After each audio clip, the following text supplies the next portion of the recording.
ఇన్ని వేల ట్విట్టర్ అకౌంట్స్ని వీళ్ళు బాట్స్గా నడిపించి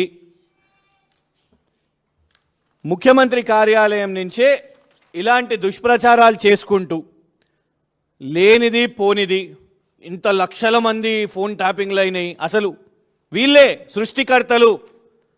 ఇవాళ లోపట ప్రభుత్వం ఏ విచారణలు చేపడుతుందో, ఏ విచారణ ఎవరు వెళ్ళినా, కేటీఆర్ గారు వెళ్ళగానే, హరీష్ రావు గారు వెళ్ళగానే ఇక ఇమీడియట్గా వీళ్ళే తయారవుతారు. ఇక ఫస్ట్ ఇన్పుట్స్ మేమే ఇవ్వాలి, ఫస్ట్ సమాచారం మేమే, లోపల విచారణలో ఏం జరుగుతుంది అనేది ఏమి ఇవ్వాలి అనేది ఇవాళ వీళ్ళు తయారు చేసి ఈ వాట్సాప్ గ్రూప్లల్లో పంపించి ఈ యొక్క బాట్స్ అకౌంట్ల ద్వారా వీటిని మొత్తం కూడా సర్క్యులేట్ చేసి ఈ దుష్ప్రచారాన్ని నడిపిస్తున్నారు.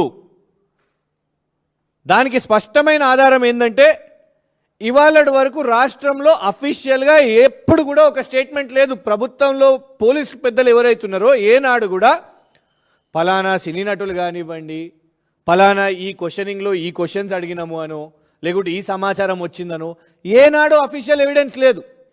మరి ఎట్లా జరుగుతున్నాయి వార్తలు, ఎట్లా బయట ఈ చర్చ జరుగుతుంది? ఈ బఫూన్లు చేయబట్టి, ఈ క్రిమినల్స్ చేయబట్టి, శ్రీరామ్ కర్రీ అనే క్రిమినల్, ఆ క్రిమినల్ చేయబట్టే ఇది జరుగుతున్నది. Yes, this is a crime. He should be booked, he should be jailed. దొంగ ఇవాళ ఇట్లాంటి పనులు చేసుకుంటూ, దుష్ప్రచారాలు చేసుకుంటూ, థంబ్నెయిల్స్ తయారు చేసుకుంటూ, మళ్ళీ ఇవే బాట్ అకౌంట్స్ ఏం చేస్తాయి తెలుసా?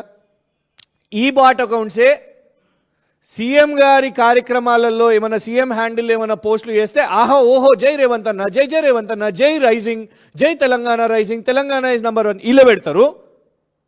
మళ్ళా ప్రతిపక్ష నాయకులు కేటీఆర్ గారి కింద మళ్ళా అటాకింగ్ చేసుకుంటూ, బూతులు తిట్టుకుంటూ కమెంట్స్ పెట్టేటోళ్ళు వీళ్ళే.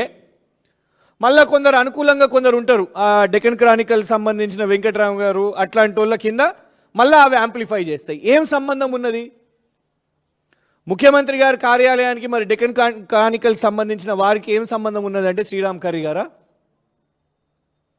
ఇలా ముఖ్యమంత్రి కార్యాలయం తెలంగాణ ప్రజాధనంతో మీరు వాళ్ళ జీతాలు మీకు వస్తుంటే ఒళ్ళు బలిసి మీరు ఈ పనులు చేస్తున్నారా?